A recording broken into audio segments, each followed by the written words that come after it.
Hello cinephiles வாங்க பேசலாம் பழகலாம் சினிமா. ஸோ இன்னைக்கு என்ன படம் எடுத்துட்டு வந்திருக்கேன்னு பார்த்தீங்கன்னா, கொரியன் டிராமா தாங்க. ஸோ கொரியன் டிராமாவா அப்படின்னு கேட்டிங்கன்னா, டிராமா கிடையாது. இது வந்து ஒரு ஃபிலிம். ஸோ அது கொரியன் டிராமா, கொரியன் டிராமான்னு சொல்லி சொல்லி அப்படியே வருது. ஸோ கொரியன் ஃபிலிம் தான் ஒண்ணு எடுத்துட்டு வந்திருக்கேன். கொரியன் ஃபிலிம் என்னப்பா அப்படின்னு கேட்டிங்கன்னா, இந்த படம் வந்து ஆல்வேஸ்ன்னு ஒரு லவ் ஸ்டோரி. அழகான சின்னதா ஒரு ரொமான்டிசைஸ்டு லவ் ஸ்டோரி. ஸோ இந்த படத்தில அப்படி என்ன ஸ்பெஷல்? அப்ப ரொம்ப சின்ன ஸ்டோரி அப்படிங்கிறியே அப்படின்னு கேட்கிறீங்கன்னா, ஆமா என்னைக்குமே கொரியன் டிராமானே வந்து கொரியன் மூவிஸோட அந்த லவ் மூவிஸ் எல்லாம் எப்படி இருக்கும்னா, லவ் மூவிஸ்ன்னு கிடையாது. மோஸ்ட்லி எந்த மூவிஸ் எடுத்தாலும், அந்த ஒரு எதார்த்த இயல்பு வாழ்க்கையிலேயே போயி, அதுல அவங்களுக்கு நடக்கிற விஷயங்கள் எல்லாமே நல்லா காட்டுவாங்க. ஸோ, அதே மாரி தான் இந்த ஆல்வேஸ்ன்ற மூவியும். இந்த படம் சும்மா குறைச்சலா எடை போட்டுறக்கூடாது. ரொம்ப அழகான ஒரு படம். ஐஎம்டிபிலயும் நல்ல ரேட்டிங்லாம் குடுத்துருக்காங்க. ஐஎம்டிபி தாண்டி மத்த ரேட்டிங்ஸ் குடுக்குற ராட்டன் டொமேட்டோஸ் எல்லாருமே நல்ல நல்ல ரேட்டிங்ஸ் குடுத்து வச்சிருக்காங்க.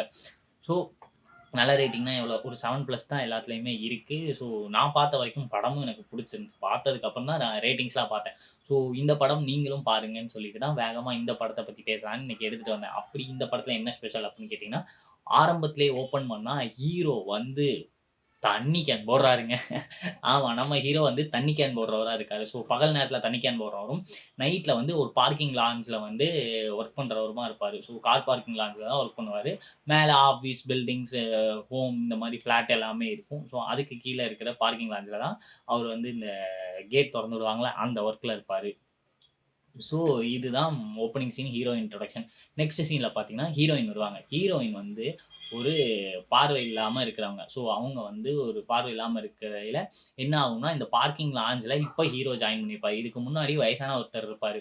ஸோ அவரு கூட சேர்ந்து டெய்லியும் நைட்டு வந்து ஒரு புரோகிராம் பார்ப்பாங்க. ஏன்னா, அவங்களுக்கு ஹீரோயினுக்கு வந்து ஆஃபீஸ்ல மிஸ்பிஹேவிங் நடக்கும். அவங்க மேனேஜர் சார்னால.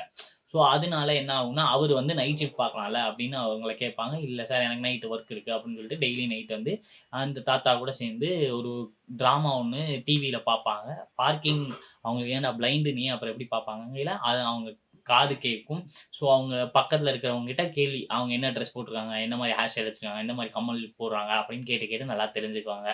ஸோ இப்படி தெரிஞ்சுக்கிற ஒரு ஹீரோயினா தான் அவங்களும் இருப்பாங்க. ஸோ டெய்லி நைட் அவங்க கூட பார்த்துட்டு, அதுக்கப்புறம் நைட் அவங்க அப்படியே மெதுவா வீட்டுக்கு போயிருவாங்க. இது வந்து ஹீரோ வேலைக்கு சேர்ந்ததுக்கப்புறம் ஒரு நாள் அவங்களும் வருவாங்க. வந்துட்டு டப டப டபன்னு நம்ம ஹீரோயின் பாட்டுக்கு பேசிக்கிட்டே இருப்பாங்க. ஹீரோவுக்கு ஒண்ணுமே புரியாது. யார் இந்த பொண்ணு? என்ன ஏதுன்னு ஒண்ணுமே தெரியாது. இப்படி இருக்கிற நம்ம ஹீரோ டக்குனு யாரு நீங்க? என்ன வேணும்னு கேட்டதும், ஹீரோயினுக்கும் ஷாக் ஆயிரும். இல்ல அந்த தாத்தா இல்லையா? அப்படின்னு கேட்கும்போது, இல்ல அவருக்கு நேத்தோட வொர்க் முடிஞ்சிருச்சு. ஸோ அவரு வொர்க்க விட்டு போயிட்டாரு. வெளியூர் போறதுனால அவரு இங்கருந்து போயிட்டாரு அப்படின்ற மாரி இருக்கும். சரி நான் போறேன் அப்படின்னு சொல்லிட்டு அவங்க கிளம்பிருவாங்க. கிளம்புனதுக்கப்புறம் மழை பெருசா வந்துட்டு இருக்கும். சரி மழை நிக்கிற வரைக்கும் நீ அந்த புரோகிராம் பாரு அப்படின்னு சொல்லி ஹீரோ கூப்பிட்டு உட்கார வச்சு புரோகிராம் பார்க்க வைப்பாங்க. ஸோ இது வந்து அப்படியே தொடர்ந்து நடக்க ஆரம்பிச்சுரும். ஒரு நாள் என்ன ஆகும்னா, அப்படியே 2 பேரும் பேசிக்க ஆரம்பிப்பாங்க. ஹீரோயினுக்காக ஷூஸ் மாத்துறது இந்த மாரிலாம் இருக்கும். ஸோ இது போக போக போக அப்படியே அவங்க 2 பேரும் நல்லா பேசிக்கவும், பழகவும் ஆரம்பிச்சுருவாங்க. ஸோ ஒரு நாள் என்ன ஆகும்னா, ஹீரோயின் வந்து ஹீரோயினும் பேசிக்கும்போது டக்குனு ஹீரோ ஏதோ சொல்லிருவாரு. அதில ஹீரோயின் சங்கடப்பட்டு, "இல்ல நான் இப்பவே கிளம்புறேன்" அப்படின்னு சொல்லிட்டு போவாங்க. போகும்போது என்ன ஆகும்னா, அந்த ரோட்டுக்கிட்ட டக்குனு அவங்க எதார்த்தமா போவாங்க.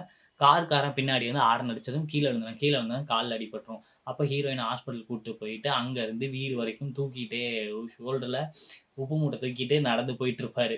ஸோ, இப்படி நடந்து போயிட்டுருக்கும்போது ஹீரோயின் அப்பவும் சொல்லுவாங்க, "உன்னால முடியுமா?" அப்படின்னு. ஏன்னா ஹீரோயின் வீடு ரொம்ப வந்து கொஞ்சம் லாங்காவும், அண்ட் தென் படி ஏறியும் மேல போற மாரி இருக்கும். ஸோ, அப்பவே ஹீரோயின் சிரிச்சுக்கிட்டே, "நான் அப்பவே சொன்னேன்ல, ஓ இது உன்னால முடியுமான்னு நான் கேட்டேன்ல" அப்படின்ற மாரி ஹீரோயின் பேசிக்கிட்டு இருப்பாங்க. ஸோ இப்படியே ரொம்ப அழகா போக ஆரம்பிக்கும். அதுக்கு அடுத்து அப்படியே அவங்க 2 பேத்துக்குள்ளயும் நல்ல ஒரு க்ளோஸ்னஸும் இதுவும் வர ஆரம்பிச்சுரும். ஸோ இது தாண்டி ஹீரோவோட இன்னும் எதனால அவங்களுக்கு சண்டை வரும்னா, ஹீரோ யாரு? நீ இதுக்கு முன்னாடி என்ன பண்ணிட்டு இருந்த? உனக்கு என்ன மாரி என்ன ஆச்சு? ஏதாச்சுன்னு கேட்டுட்டு இருக்கும்போது, அது எதுவுமே சொல்ல மாட்டாரு. அதனால தான் அந்த மாரி ஆகும். அப்போ ஹீரோவோட ஃப்ளாஷ்பேக் என்ன? அப்படின்றது தெரிய வர ஆரம்பிக்கும். என்னன்னா, ஹீரோ வந்து ஒரு பாக்ஸரா இருப்பாரு. ஸோ 1990ஸ்ல ஒரு சாம்பியன் வேர்ல்டு சாம்பியனா அவரும் இருப்பாரு. ஸோ அப்படி இருந்தவரு, அவரோட லைஃபே தலைகீழா மாறியிருக்கும். அது எதனால அப்படின்னு பார்க்கும்போது, ஹீரோவுக்கு வந்து ஒரு கட்டத்தில பாக்ஸிங்ல சாம்பியன் ஆனதுக்கப்புறம், அவர் போதும் அப்படின்னு குவிட் பண்ணிட்டு வெளிய வந்துருவாரு. வெளிய வந்துட்டு என்னவா இருப்பாருன்னா, ஒரு பிரைவேட் செக்டார்ட்ட காசு வசூல் பண்ணி குடுக்குற ஒரு ஏஜென்ட்டா, அதாவது ஒரு அடியாள் மாரின்னு வச்சுக்கலாமே, அந்த மாரி ஒரு ஒர்க்கா பார்த்துட்டு இருப்பாரு. பணம் வாங்கிட்டு கட்டாம இருக்கிறவங்ககிட்ட அடிச்சு காச வசூல் பண்ணிட்டு இருப்பாரு. ஸோ அந்த ஒரு டைம்ல என்ன ஆகும்னா, ஒருத்தர அ அடிச்சு பணம் வசூல் பண்ண போவாரு. அப்ப என்ன ஆகும்னா, கரெக்ட்டா அந்த டைம்ல போலீஸ் வந்துருவாங்க. போலீஸ் வந்து வெளிய நிப்பாங்க. வெளிய நின்னா இங்க இவரு என்ன பண்ணுவாருன்னா, உன் வாழ்க்கையில இதுதான் ரொம்ப கொடூரமான நாளா இருக்கும் அப்படின்னு சொல்லிட்டு, அவரு மேல பெட்ரோல் ஊத்திட்டு, அவரே கொளுத்திட்டு கீழ விழுக போயிருவாரு. விழுக போம்போது ஹீரோ கைய புடிச்சுருவாரு. கைய புடிச்சுட்டு காப்பாத்துறதுக்கு ரொம்ப ட்ரை பண்ணுவாரு. ஆனா, அவரு டக்குன்னு நெருப்பு தானே சர சர சரன்னு எரிஞ்சு அப்படியே மூஞ்சிகிட்ட வர ஆரம்பிச்சவும், டக்குன்னு கைய 2 பேரும் விட்டுருவாங்க. விட்டதும் அவரு கீழ விழுந்துருவாரு. இவரு கீழ விழுகிற இதே நேரத்துல தான், ஹீரோயின் வந்து கிராஜுவேஷன் டே முடிச்சுட்டு அவங்க பேரண்ட்ஸோட கார்ல வந்துட்டு இருந்திருப்பாங்க. வந்துட்டு இருக்கும்போது என்ன ஆகும்னா, அந்த கீழ விழுகிற நெருப்பு பத்திக்கிட்டு ஒருத்தர் கீழ விழுந்துட்டு இருப்பாரு. அத பார்த்துட்டு ஹீரோயின் தான் கார் ஓட்டிட்டு இருப்பாங்க. அத பார்த்துட்டு இந்த பக்கம் வர்ற வண்டிய கவனிக்காம விட்டுருவாங்க. ஸோ சைட்ல வந்த வண்டி டம்முன்னு அடிச்சிடும். இவங்கள அடிச்சதும் கார் வந்து உருண்டுரும். உருண்டு அது ஒரு மாரி ஆக்சிடென்ட் ஆயிரும். பெரிய ஆக்சிடென்ட் ஆயி, அதுல தான் ஹீரோயினுக்கு பார்வை போயிரும். ஸோ இதெல்லாம் ஹீரோவுக்கு தெரிய வரும்போது, ஹீரோவுக்கு இன்னும் கில்ட் ஆயிரும். ஆல்ரெடி தன்னால ஒருத்தர் எரிஞ்சாரு. அவருக்கு அதுவே அதுலருந்தே அவருனால வெளிய வர முடியாது. ஸோ அடுத்த ஒரு 4 இயர்ஸ் பக்கம் அவரு ஜெயில்ல தான் இருப்பாரு. அதுக்கப்புறம் வெளிய வந்து தான் இந்த தண்ணி கேன் போடுறது, இந்த மாரி தான் வாழ்க்கைய வேற ஒரு மாரி மாத்திக்கிட்டு இது இருப்பாரு. ஸோ ஹீரோயினும் இந்த கதைய சொல்லும்போது, ரொம்பவுமே ஹீரோவுக்கு ரொம்ப கில்ட் ஆயிரும். ஸோ நெக்ஸ்ட் என்ன பண்ணலாம் அப்படிங்கிற, திரும்பவும் நான் பாக்ஸிங் வந்து சேர்றேன். என்னோட லைஃபே சேஞ்ச் ஆகப்போகுது. அவங்க 2 பேரும் லவ் பண்ண ஆரம்பிச்சுருவாங்க. ஸோ ஒரே வீட்ல தங்க ஆரம்பிச்சுருவாங்க. கல்யாணம் பண்ற அளவுக்கு யோசிச்சு இருக்க ஆரம்பிச்சுருவாங்க. ஆனா கல்யாணம் மட்டும் பண்ணியிருக்க மாட்டாங்க. ஸோ ஒரே வீட்ல இருக்க ஆரம்பிச்சதும் என்ன ஆகும்னா, எனக்கு ஒரு வேலை மாரி ஏதாவது ஒண்ணு வேணும். திரும்ப நான் பாக்ஸிங் பண்றேன். அப்படிங்கையில அதில கொஞ்சம் காசு வரும் அப்படின்னு சொல்லிட்டு பாக்ஸிங் பண்ணிக்கிட்டே இருப்பாரு. ஸோ இந்த பாக்ஸிங் ரிங்ல முன்னாடி இவர்கிட்ட சண்டை போட்டு அடி வாங்கின ஒருத்தன் என்ன ஆகும்னா, அதே ஜிம்ல இருந்து இன்னொரு ஜிம்முக்கு போயிருவான். அங்க காசு நெறையா கிடைக்கும்னு இன்னொரு ஜிம்முக்கு போயிருவான். ஸோ இப்படி போகும்போது ஹீரோயினோட பார்வை வந்து ஆல்ரெடி 90% தான் போயிருக்கும். ஸோ 100% போயிருக்காது. அந்த ஆக்சிடென்ட்ல கொஞ்சம் கொஞ்சம் கொஞ்சமா தான் போயிட்டுருக்கும். ஒரு இனிஷியல் ஸ்டேஜ்ல ஆக்சிடென்ட் ஆனப்போ ஒரு 50% போயிருக்கும். அதுக்கப்புறம் அப்படியே கொஞ்சம் கொஞ்சமா போக ஆரம்பிக்கும். ஸோ இப்படி போயிட்டே இருக்கும்போது தான் என்ன ஆகும்னா, அடுத்த 100% அவங்க பார்வை வந்து காணாம போப்போது அப்படின்ற மாரி ஆயிரும். ஸோ 100% ஆயிறக்கூடாது அப்படின்றதுக்காக, அவங்க பார்வைய இப்பவே ஆப்பரேஷன் பண்ணணும் அப்படின்னு டாக்டர் சொல்லிருவாங்க. ஸோ என்ன ஆகும்? இதுக்காக காசுக்காக என்ன பண்றது அப்படின்னு யோசிக்கும்போது, அந்த இன்னொரு ஜிம்முக்கு போனார்ல, அவர்ட்ட போயிட்டு இந்த மாரி எனக்கு காசு வேணும். எவ்வளோ வேணும்னா, ஒரு $30,000 வேணும் அப்படின்னு அவரு கேட்பாரு. $30,000 சரி அப்ப நான் சொல்ற ஒரு விஷயத்த நீ பண்ணணும். அப்படிங்கையில என்ன ஆகும்னா, ஒரு இல்லீகல் ஃபைட் ஒண்ணு அவங்க ஆர்கனைஸ் பண்ணியிருப்பாங்க. ஸோ பெட்டிங் கட்டி இல்லீகல் ஃபைட் பண்றது. அதுக்காக தாய்லாந்து போணும். ஸோ தாய்லாந்து போலீஸ்ல மாட்னா, நீ யாருன்றத சொல்லக்கூடாது. உண்மை என்னன்னு சொல்லக்கூடாது. அப்படி ஏதாவது ஆயிடுச்சுன்னா, உன் ஃபேமிலி ரிலேட்டிவ்ஸ்க்கு யாருக்கு வேணா என்ன ப்ராப்ளம் வேணா வரலாம். இது வந்து நீ எங்கள காரணம் சொல்லக்கூடாது. இது பண்ணி முடிச்சீன்னா, உங்களுக்கு நான் காசு தர்றோம் அப்படின்னு சொல்லிட்டு $30,000 அவர் கேட்டப்பவே அட்வான்ஸா குடுத்துருவாங்க. ஸோ இவரு என்ன பண்ணுவாருன்னா, அவங்கள கொண்டு போய் ஹாஸ்பிட்டல்ல ஐ ஆப்பரேஷனுக்காக விட்டுட்டு, இவரோட டீட்டெயில்ஸ் ஃபுல்லா எரிச்சுருவாரு. எரிச்சுட்டு அவரு தாய்லாந்து போயிறாரு. தாய்லாந்து போயிட்டா, அங்க போனா என்ன ஆகும்னா, இங்க வந்து ஜெயிக்கிறது, தோற்கிறதுன்றது முக்கியம் கிடையாது. ஒண்ணு மயக்கம் போட்டு விழுகணும், இல்ல சாகணும். இது 2 தான் ஒரே வழி. அப்படின்னு ஜெயிக்கணும்னு நெனச்சிராத அப்படின்னு சொல்லிட்டு அவர அனுப்பிச்சு விடுவாங்க. அவரு உள்ள போனா, அ எல்லாருமே என்ன நெனைப்பாங்கன்னா, ஆப்போனன்ட் தான் ஜெயிப்பான் அப்படின்னு நெனைப்பாங்க. ஹீரோவும் ரொம்ப வருஷம் ஆயிருக்கும் பாக்ஸிங் சண்ட போட்டு. ஸோ அதனால கொஞ்சம் இதாவும் இருப்பாரு.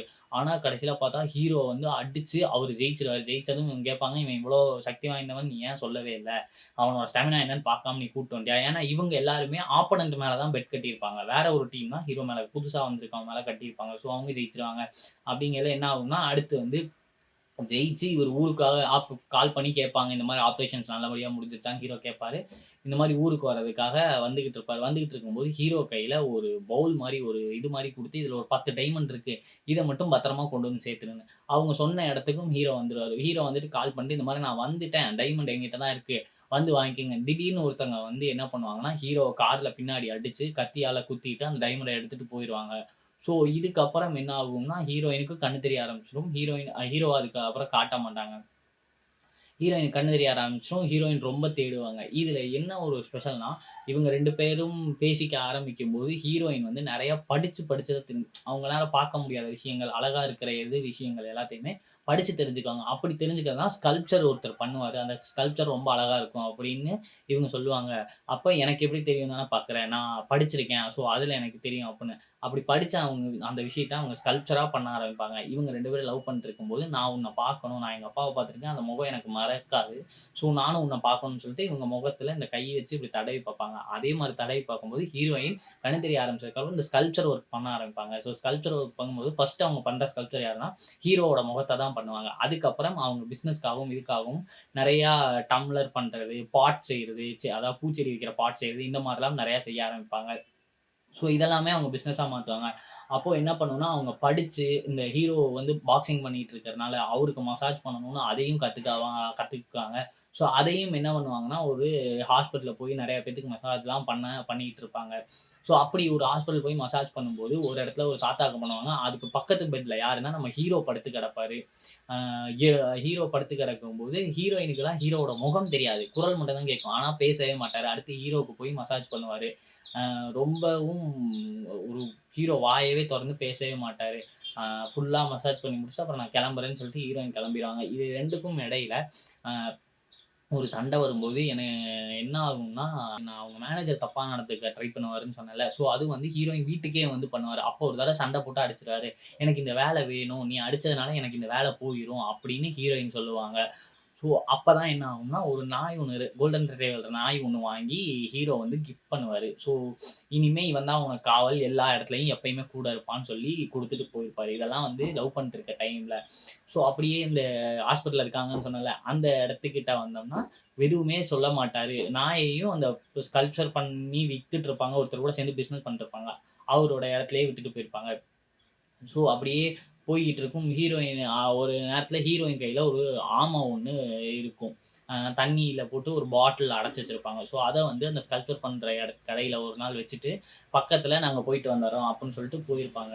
ஸோ, திரும்ப ஹீரோ அந்த கடைக்கு வருவாரு. அந்த கடைக்கு வந்து ஹீரோயின் ஸ்கல்ப்சர் பண்றதெல்லாம் பார்த்து, அதிலிருந்து ஒரு பாட்ட மட்டும் செடியோட வாங்கிட்டு போவாரு. அப்ப போகும்போது அந்த ஆமைய எடுத்துட்டு போயிருவாரு. ஹீரோயின் வருவாங்க. வந்துட்டு இந்த மாரி அ ஆ என்ன ஆகும்னா, வந்துட்டுருக்கும்போது டக்குன்னு நாய் முன்னாடி வந்துரும். கோல்டன் ரெட்ரைவர் நாய் முன்னாடி வந்துரும். வந்துட்டு அது கொலைச்சு ஹீரோ மேல விழுந்து, அவர காட்டிக் குடுக்குறதுக்கு எவ்வளவோ ட்ரை பண்ணும். பட் ஹீரோயினுக்கு தெரியாதுல்ல. முகம் தெரியாது. ஹீரோ வாய தொறந்து பேசினா குரல் தெரிஞ்சிரும். ஆனா முகம் தெரியாதுன்றனால ஹீரோயின் வந்து என்ன மன்னிச்சிடுங்க. நம்ம இதுக்கு முன்னாடி ஹாஸ்பிட்டல்ல சந்திச்சிருக்கோம் அப்படின்னு சொல்லுவாங்க.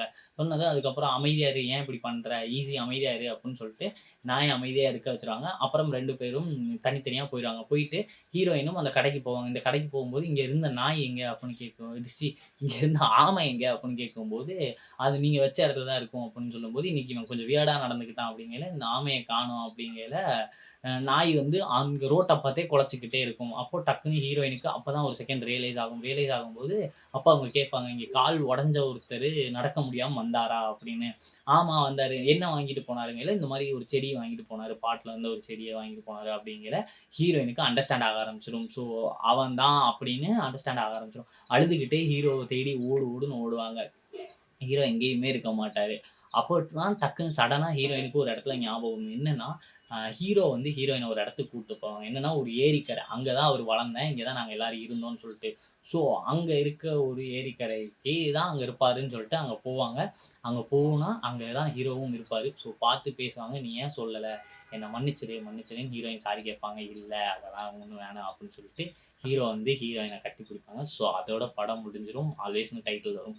ஸோ, ஒரு அழகான ஒரு லவ் ஸ்டோரியா இருக்கும். அ சின்ன சின்ன கெமிஸ்ட்ரி, சின்ன சின்னதா விஷயங்கள் காட்டியிருந்தாலுமே ரொம்ப அழகா இருக்கும். நல்ல ஒரு டச் பண்ண ஒரு படம்னு சொல்லலாம். ஸோ மிஸ் பண்ணாம எல்லாரும் போய் பாருங்க. அமேசான் பிரைம்ல அவைலபிளா இருக்கு இந்த படம். ஸோ இதே மாரி அடுத்த படத்துல நான் உங்கள சந்திக்கிறேன். அன்டில் தென் பை ஃப்ரம் நான் உங்கள் பிரவீன். டாடா!